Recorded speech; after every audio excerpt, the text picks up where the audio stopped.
People today believe anything but reality, and that will catch up to them all very soon in a very painful way.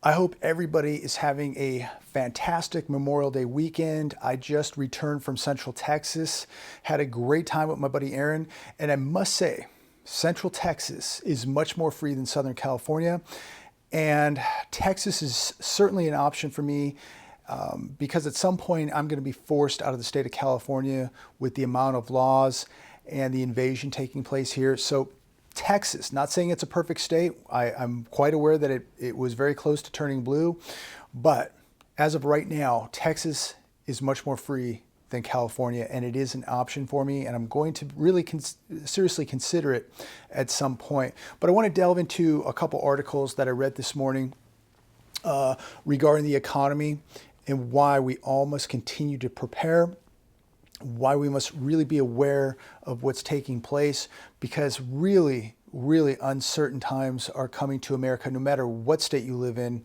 it's going to affect the entire country. There was an article with Doug Casey on Zero Hedge. I think it came out yesterday. And I was reading it this morning, and I'm going to kind of paraphrase through some points here in the article. Doug Casey made some really valid points here, and I think we should all listen to this. We are now at the tail end of a very long, but in many ways a very weak and artificial economic expansion. At the same time, we've had one of the strongest securities bull markets in history. Both are a result of trillions of new dollars created over the last decade. Right now, very few people are willing to consider the possibility of tough times, let alone a greater depression. The U.S. economy is a house of cards built on quicksand with a tsunami on its way. The article continues. People continue to save less and borrow more. With the increased supply of money thrown into the system, a lot of newly created money has gone into the stock market, driving it higher. This all looks good until retail prices start rising as a delayed consequence of the increased money supply, and interest rates skyrocket to reflect the depreciation of the currency. This is when businesses start failing, stocks fail, bond prices collapse, large numbers of workers lose employment. Rather than letting the market adjust itself, government interferes, and we always get these stimulus packages. It's just like in 2008, if we would have just let it fail, we would be in a much better place today. If we would have just dealt with it, and we would not be feeling the pain that we're going to feel in this next collapse, because we have spent so much money to artificially inject into these markets so that we wouldn't feel the pain of 2008. And now we've made matters much worse. The debt is much worse. The illusion is much bigger. And now the cliff is much higher that this economy is going to fall off of. And it's going to be very devastating. It's going to hurt many more people. It's going to affect multitudes of banks and businesses, and this charade, this illusion has been allowed to go on over the last decade, and now we've made it much worse, and the pain is going to be 10 times, 100 times worse than what we would have felt in 2008. So we did a lot more damage by not just letting the markets play out naturally, instead of artificially injecting them with printed money. I want to talk about a couple reasons why I really fear that we are going to see historical economic events taking place right here in America, and it's not that far away. Here's an article that's circulating all over the internet right now. Nearly 40% of Americans cannot cover an unexpected $400 expense. And that is really scary when you think about it. And again, how do we expect the housing market to pick up, auto sales to pick up, retail to pick up, when 40% of Americans can't even deal with a $400 emergency? Nobody has an emergency fund today. Everybody's living on credit cards. Everybody's hoping nothing bad happens. And this is despite 10 years of growth in America, and this is where we're at, where 40% of Americans cannot come up with $400 for an emergency.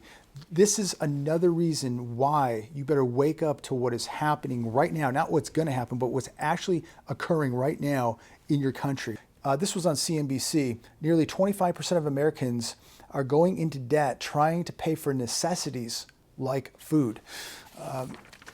This is not the sign of a booming economy. The average American has $6,500 in credit card debt. 25% are using credit cards to pay for basic necessities such as rent, utilities, and the number one necessity that Americans are using credit cards for is food. I mean, people are now surviving on credit cards. So it's WIC, it's EBT, it's credit cards. This is what people are using as their everyday necessity to eat and pay their bills. 32% of people said discretionary spending was the number one cause of current credit card debt. And this is why I say, if you don't really need it, don't buy it. Don't buy stuff to impress people you don't know. Don't buy stuff to impress your friends. A lot of people are racking up debt that don't need to be. There's a lot of people that if they would just cut things out or stop trying to impress other people, they would not be in debt today. 9% said that travel was the main cause of their debt. So, we live in this entitled society today where people, if they don't have the money, they just swipe the plastic card and they're going to go to that trip to Las Vegas, or they're going to go to that trip to New York, or they're going to go to the Bahamas, or they're going to go wherever they want to go because they don't have to have the money today. They can use a credit card and go and just enjoy today and not worry about the consequences. But unfortunately, the bills come due, and sooner or later you got to pay the piper. So people are going out to dinner, they're taking trips, they're buying clothes, they're buying jewelry on money they don't have. And this is going to come back to really bite some people very, very hard. Americans spend an average of $438 a month on non-essentials. This is on entertainment, on vacations, eating out. And so many people will write to me and say, I don't have money to buy silver, I don't have money to buy gold, I can't put any cash away. Then stop going to Starbucks, stop eating out, stop going to lunch. Maybe you need to make your lunch when you go to work instead of going out to lunch. Anywhere you go, it's $10 or $15 just to go to lunch today. If you made your own lunch, just think, if you could save $5 or $10 or even more a day times 5 days a week, you're going to start saving a little bit of money. You may have you might start building an emergency fund. You'll have some cash set aside. You can start buying a little bit of silver. There's no excuse that you cannot put a little bit of cash aside or a little bit of silver aside, especially when you're looking at silver prices at a blue light sale right now. It is so cheap. But people don't want to cut out their lattes and their mochas at Starbucks. They don't want to cut out going to movies or buying video games or just buying things that they don't really need. You can live without those things. What you need to live is money and assets. And you need to be getting this taken care of right now. I truly believe we are running out of time here in America before we do see an economic tsunami hit America. Here's another reason why you better start cutting out the mochas, cutting out the going out to dinner and lunches, and why you better start putting some money aside. JP Morgan slashes second quarter GDP forecast to just 1%. We know that retail is getting annihilated, auto sales getting annihilated, real estate is falling off of a cliff. GDP, second quarter GDP forecast 1%. This isn't a conspiracy theory. This isn't doom and gloom. This is what's really, really happening. And this is why I'm concerned for this country and for every one of you. And I know most of you are already preparing. And there's people out there that are just starting, and some people that just think that this is going to go away. This isn't going to go away. It's getting worse. And, just take a look around in your cities. You know exactly what I'm talking about. You can go to any urban city You can go to many of your small towns. You can go to San Francisco. You can see exactly what is going on. We have a drug epidemic taking place, needles all over the street, people taking dumps on sidewalks throughout all of our urban cities now, people living on the streets, homelessness growing out of control. This is not the sign of good times. This is not the sign of a booming economy. People are falling behind. Most people are one check away from actually living on the streets themselves. We are really, really seriously living in very dangerous times, and this is just the beginning.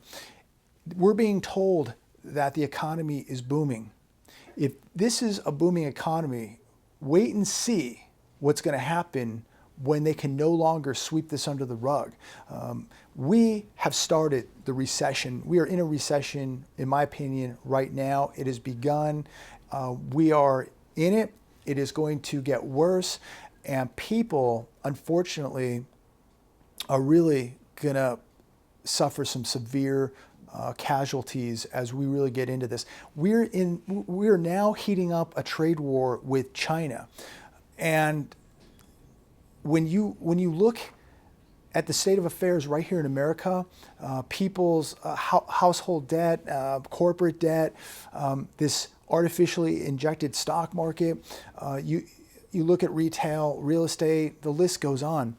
And now we're going to start getting deeper and deeper into this trade war with China. We look at the farming industry in the Midwest. I mean, these farmers are in massive trouble. Missouri, massive flooding taking place right now. Water's 47 feet high. They're going to have to release water at the dam there, I believe in Missouri, evacuating thousands of people. They've got to get rid of some of this water, and a lot of these farmers are not even going to be able to plant this spring, this summer, and it's going to affect. I mean, we're going to see food shortages, and we're going to see massive food price increases on food here in America, and this is just the beginning. The news continues to get worse. U.S. Manufacturing Purchasing Managers Index fell 2 points from 52.6 to 50.6. Manufacturer growth for April was nearly zero. So we're still at growth at 50. Once we fall below 50, we're no longer growing. And we're looking at countries like Germany that their index is like 40, 42, slowing down throughout Europe. And these indexes are falling across the globe as we see a global slowdown. Another reason why I think we're going to see big trouble is we're seeing the decrease in real estate sales. And there was an article on Zero Hedge that showed millennials are nowhere close to buying a home. And this is the future of real estate. When you have millennials wrapped up in so much debt, credit card debt, college tuition debt, etc., this is going to affect the future of the real estate market. Where is the savior for these markets? What is going to come in and save the real estate market? What's going to save retail? What's going to save the U.S. economy? I don't see it coming. It certainly isn't going to be the millennials because they're broke. So what is going to turn everything around? I mean, is there going to be a new invention? Is somebody going to reinvent the wheel or the computer? What is going to turn this economy around? Because I don't see any light at the tunnel. I just see more canaries in the coal mines dropping dead. Durable good orders tumble in April as Boeing blowback begins. That's on Zero Hedge. And we have U.S. manufacturing. This is on shtfplan.com. U.S. manufacturing slumps to 9-year low. And we are now just entering this trade war with China. I truly believe we have to stand up to China. I am very happy we have a president standing up to China. But there's going to be a price to pay for this. But I think it needs to be paid now than down the road. And it could get very, very dicey. It's going to affect the entire country. But this is why they call it a trade war, because we are now entering a war with China in regards to the trade war. And many people are going to pay a price for it. All of our goods are going to go up. But remember, we sent all of our jobs to China, all of our manufacturing to China. So now this is what we have to deal with. When you send your technology, your jobs, and your companies overseas to another country, they have leverage now. And so now, after decades of this, we're finally going to stand up to them, and there's going to be pain to be felt now with what is happening in this trade war. But this could have really been avoided if we'd not sent all of our jobs and technology over to China to begin with. Years ago, when I was a kid, everything was made in America.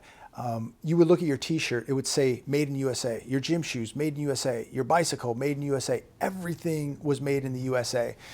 And if you were a kid and you had something that wasn't made in the USA, if it was made in Asia, if it was made in China, you literally were a second-class citizen because everything in America was made in America. And now we have a reversal. Our politicians sold us out decades ago, sending all of our companies, our manufacturing, our technology to Asia. And now we've made China a financial and military superpower because we got sold out. And now we're in a trade war with them, and they have leverage. China owns more U.S. debt than any country in the world. They own more U.S. real estate than any country in the world. And we've become dependent on China, thanks to your politicians who sold us out decades ago. You know, the pride we used to have as a nation, our steel made right here in America, everything, our cars, our clothing, all of our food. Now we import so much food. I believe we import more food than we export. And it's really, really sad to see how far as a country we have fallen and how dependent we are on other countries. Again, a reversal where most of the world was dependent on America for food and resources, technology, manufacturing, steel. Now we're dependent on the rest of the world for all of that. It's a really scary time, and really nobody has the answer how this is going to turn out, but I truly believe we're going to go through some hard times here in America.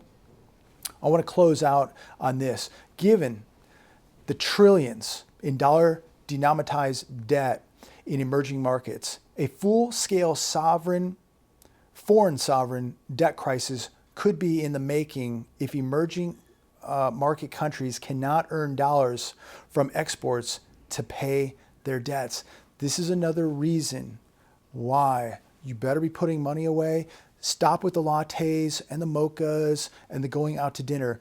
You need to be putting money away. You need to be putting precious metals away. You need to own some hard assets, and you better have some cash on hand and get your debts under control.